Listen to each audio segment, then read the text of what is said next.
So guys, for the first step, you're going to head over to search and type in date and time settings. Click on it. And then once you're on this, you're going to make sure that your time zone is correct. Make sure you have adjust for daylight saving time automatically turned on. Set time automatically also turned on. Now you're going to scroll down and then click on sync now. And now for the next step, once you do that, you just want to close out of your web browser and then just open it back up again. And then the problem should be fixed.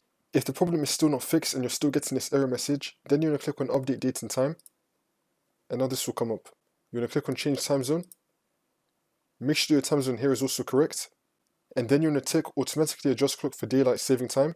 Click on OK. And then you're going to click on the internet time tab. And then click on change settings.